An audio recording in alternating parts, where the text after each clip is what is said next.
ଗୋଟିଏ ଅଛି ଯେକି ସୀତା ଗୌରୀ ପଛପଟେ ରହି ସେମାନଙ୍କୁ ସାହାଯ୍ୟ କରୁଛି। ଯେ ମୋ ଘରେ ଗୁପ୍ତଚର ରହି ସେଦିନ ରାତିରେ ଘଟିଥିବା ଘଟଣାକୁ ଭିଡିଓ ରେକର୍ଡିଂ କରୁଥିଲା। Video recording? ସେ ଭିଡିଓରେ ମୁଁ ଅଛି? ଆପଣ ଅଛନ୍ତି, ଆପଣଙ୍କ ସାନ ପୁଅ ବିକ୍ରମ ଅଛି, ମୁଁ ବି ଅଛି। ଖାଲି ସେତିକି ନୁହଁ, ସୀତାର ବାପାକୁ ଘର ପୁରେଇ ଯୋଉ ମିଛ ଚୋରି କେସରେ ବେଲ୍ଟରେ ମାରିବାର ଦୃଶ୍ୟ ମୋବାଇଲ କି ମୋବାଇଲ ଘୁରି ବୁଲୁଛି। ଆପଣଙ୍କ ପୁଅ ପଛରେ ଆରେଷ୍ଟ ହେବେ, କିନ୍ତୁ ଆପଣ ଆଗେ ଆରେଷ୍ଟ ହେବେ। ଆପଣଙ୍କ ବାପା ପୁଅକୁ ଆଉ କେହି ବଞ୍ଚେଇ ପାରିବେନି। ଆରେଷ୍ଟ ହବାଟା ସୁନିଶ୍ଚିତ, ମନ୍ତ୍ରୀ ପଦ ଯିବାଟା ବି ସୁନିଶ୍ଚିତ। ଭିଡିଓଟା ଭଲ ହେଇଛି ଟି? ଆଗରେ ଗୋଟେ ଚୁଟି ମୁଟି କାଟି ବୁଝିପାରୁଛନ୍ତି? ବୁଝିପାରୁଛନ୍ତି କିଛି? ଭିଡିଓଟା ଶୁଣନ୍ତୁ, ସେ ଭିଡିଓ ଏସପି ଡିଏସପି ଏମିତିକି ମୁଖ୍ୟମନ୍ତ୍ରୀ ପାଖରେ ପହଞ୍ଚି ସାରିଲାଣି। ମୁଖ୍ୟମନ୍ତ୍ରୀ ପାଖରେ ପହଞ୍ଚିଛି? ବଢିଆ ହେଲା। ଆରେ ସାର୍ ଜାଣନ୍ତୁ ମୁଁ ଗୋଟେ ଭିଲିଆନ ଭଳିଆ ରେପ୍ କରୁଛି, ସାର୍ ଦେଖିବେ ନା? ନାଇଁ ନାଇଁ ନାଇଁ ନାଇଁ ଡାଡି, ଆପଣ ଭୁଲ କହୁଛନ୍ତି। ରେପ୍ କରୁଛନ୍ତି? ବିଶେଷ ସୂତ୍ରରୁ ଯାହା ଖବର ପାଇଛି, ଆସନ୍ତା କାଲି ମୁଖ୍ୟମନ୍ତ୍ରୀ ଆପଣଙ୍କୁ ଦଳରୁ ବହିଷ୍କାର କରିବେ। ଆଉ ଥରେ ଦଳରୁ ବହିଷ୍କାର ହେଲା ପରେ ଆପଣଙ୍କ ମୁଣ୍ଡ ଉପରେ କାଳ ଛଞ୍ଚାଳ ଘୁରି ବୁଲିବ। ଯୋଉ ଏସପି ଡିଏସପି ଆପଣଙ୍କୁ ସାର୍ ସାର୍ କହି ସେଲ୍ୟୁଟ ମାରୁଥିଲେ, କୁକୁର ମାଙ୍କଡ ଭଳିଆ ବ୍ୟବହାର। ପାୱାର ଚାଲିଗଲା ପରେ ଗାଁ ଚୌକିଆ ଖାତିର କରିବନି। ଆଉ ଚୁଟି କାଟନ୍ତି କି ଯାହା କୁହନ୍ତୁ, ଟୋଟାଲ ଗାଁ ଚୌକିଆ ଖାତିର କରିବ। କଣ କରିବ, ମାରିବ? ମୁଁ ମେଘା ମୈତ୍ରୀ, ଛେଳି କାଟି କାଟି ସରପଞ୍ଚ, ମଣିଷ ହାଣି ହାଣି ମନ୍ତ୍ରୀ। କାହାକୁ ଆଣିବ? କାହାକୁ ଆଣିବ? ସେ ଶଳା ଓକିଲକୁ। ସେ ସବୁ ଦୋଷ ତମର।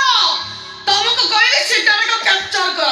ଯଦି ସୀତାକୁ କ୍ୟାପଚର କରି ଦେଇଥାନ୍ତ, ଗୌରୀ ଆପେ ଆପେ ଚୁପ ହେଇଯାଇଥାନ୍ତା। ସେତକ ପାରିଲନି। ମୁଁ ଅନେକ ଚେଷ୍ଟା କରିଛି ଡାଡିଙ୍କ ପାଇଁ, ଏ ଘର ମାନ ସମ୍ମାନ ପାଇଁ। ମୁଁ ସୀତାର ଗୋଡ଼ ମଧ୍ୟ ଧୋଇଲି। କଣ କରିଥାନ୍ତି? ଝିଅ ପିଲା ଗୋଡ଼ ଧୋଇଲ? ଶଳା ଓକିଲ ମନ୍ତ୍ରୀର ପୁଅଟି, ମନ୍ତ୍ରୀର ପୁଅ ହେଇକି ଝିଅ ପିଲା ଗୋଡ଼ ଧୋଇଲ? କଣ ଅସୁବିଧା ଅକଳିରେ ପଡ଼ିଛି, ଆଉ କଣ କରିବି? ଓକିଲ ପଡିଗଲା। କଣ ତାର କୁଆଡେ ଗଲା ସେ ଓକିଲ? ସେ ଶଳା ମୋ ହାବୁଡେ ପଡନ୍ତା, ତା ବେକକୁ ମୁଡିକି ଛିଣ୍ଡେଇ ଦିଅନ୍ତି ଶଳାର। ମୁଁ ଏଇଠି ଛିଡା ହେଇଛି, ମୋ ବେକକୁ ମୁଡି ଛିଡେଇଲ। ଆରେ ତମେ? ନା ତମେ ନୁହଁ, ଶଳା କୁମ୍ଭକର୍ଣ୍ଣ ଗଳି। ମୁଁ ଛିଡା ହେଇଛି, ମୋର କଣଟା ଉପାଡ଼ିବ ଉପାଡ଼ି ଦେଲ। ଦେଖିବା ମନ୍ତ୍ରୀ ସାହେବ, ଆପଣ ଜାଣିନାହାନ୍ତି, ମୋର ସେଇଟା ସିନା ଗୋଟେ ମୁଣ୍ଡ ଦଶଟା। ମୋ ଲାଇଫରେ ନ ହାରି ଓନ୍ଲି ତା ସାର୍ ହାରିଗଲେ କାହିଁକି? କେମିତି ଜାଣିଲୁ? ତା ମନ୍ତ୍ରୀ ମାନେ ଚାଲିଗଲେ କାହିଁକି? ଆଉ ତାଙ୍କୁ ଆରେଷ୍ଟ କରିବା ପାଇଁ ପୋଲିସ ରେଡି ହେଲାଣି କାହିଁକି? କିଏ ଆରେଷ୍ଟ ହବ? ସାର୍ ସାରେ ଆରେଷ୍ଟ ହେବେ? ହଁ ବସ। ଦେଢ଼ ଫୁଟ କଣ ହବ କି ନାହିଁ, କେତେ କଥା କହୁଛି ଦେଖୁଛ। ଓକିଲାତ କାଟ ବିଷୟରେ ତମେ କଣ ଜାଣିଛ? ମୁଁ ଜାଣିଛି ଭାଇ, ଜଟିଳ ପରିସ୍ଥିତି ହେଇଗଲାଣି। ହେଲେ ଜଟିଳ ପରିସ୍ଥିତି କେମିତି ସହଜ ହବ, ସେ ବିଷୟରେ ମୁଁ କୁମ୍ଭକର୍ଣ୍ଣ ବାବୁ ସହିତ ଆଲୋଚନା କରିବି। ଆଉ ଆଲୋଚନା କଲେ କିଛି ଲାଭ ନାହିଁ। ଏଇ ଦିନେ କି ଦି ଦିନ ଭିତରେ ଆପଣଙ୍କ ଡାଡି ଆଉ ଆପଣଙ୍କ ସାନ ଭାଇ ଆରେଷ୍ଟ ହବାଟା ସୁନିଶ୍ଚିତ। ସେମାନେ ଯଦି ଆରେଷ୍ଟ ହୁଅନ୍ତି କେବଳ ତମରି ପାଇଁ। ମୋ ପାଇଁ? ଆଉ ମୁଁ କଣ କରିବି? ତମେ ସେ ଗୌରୀକୁ ଘରକୁ ଆଣିଥିଲ, ତାକୁ ଛାଡ କାହିଁକି? ମୁଁ କଣ ଏମିତି ଛାଡ଼ିଦେଇଛି ନା କଣ? ଆଉ ତା ପେଟରେ ପିଲାଟାକୁ ମାରିଦେଇ ଘରୁ ବାହାର କରିଦେଇଛି। ପୁଅ ଭିତରୁ ଖାଲି ପାଣି ବାହାର କଲ, ଏଟା କାଦୁଅ ପଙ୍କ ଯାକ ବାହାର କରିଦେଲ କି? ଗୌରୀ ବି ଛାଡ଼ିଲନି ଯେ କିଳା ତାକୁ ହୋଇଛି ମାରି ଡାକିଲ। ଆମକୁ ଆଉ ଗୋଟେ କାମ କରିବାକୁ ହବ। ଗୌରୀ କି ମିଛ ବୋଲି ପ୍ରମାଣିତ କରିବାକୁ ହବ। କୋର୍ଟ ଜଜ୍ ପ୍ରତିପକ୍ଷ ଓକିଲ ସମସ୍ତେ ଯେମିତି ଜାଣିବେ ଗୌରୀ ଚାକୁଛି ମିଛ କହୁଛି। କିନ୍ତୁ କେମିତି? କିଏ ବୁଝିଲ?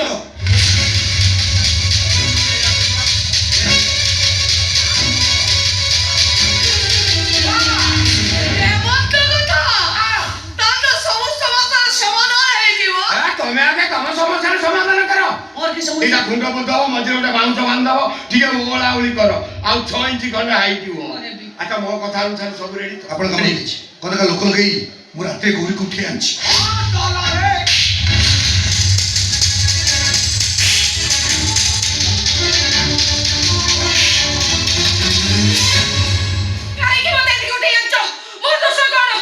ଆମ ବାରିରେ ଗଛ ଲାଗିଛି, ଫୁଲ ଗଛ ଲାଗିଛି। ଗାଡି ଫୁଲ ତୋଳୁଥିଲି। ଫୁଲ ତୋଳୁଥିଲି, ଗୋଟାଏ ବିଛୁଆତି ମୋ ହାତରେ ଲାଗିଗଲା। ଗଲୁ ଗଲା ତ, ଗଲୁ ମାରିବାକୁ ତତେ ଆଣିଛି। ଗୋଟିଏ ଝିଅ ବଳକାର ଆଣି ଯେମିତି 2.5 କୋଟି ଝିଅ ବଳକାର ହେଇଗଲେ।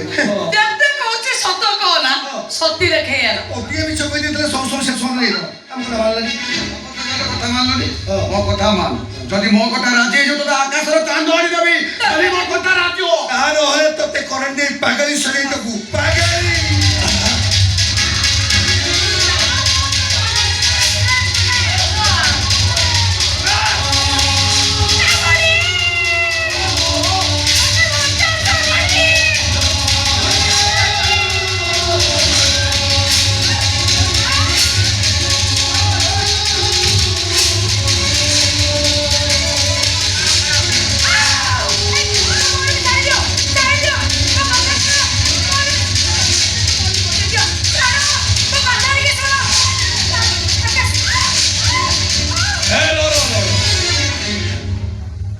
ରଙ୍ଗ ଦେଖୁଛି।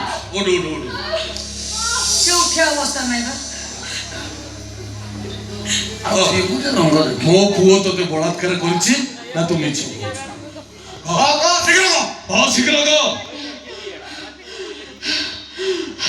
କଣ ମୁଁ ସତ କହୁଛି, ମତେ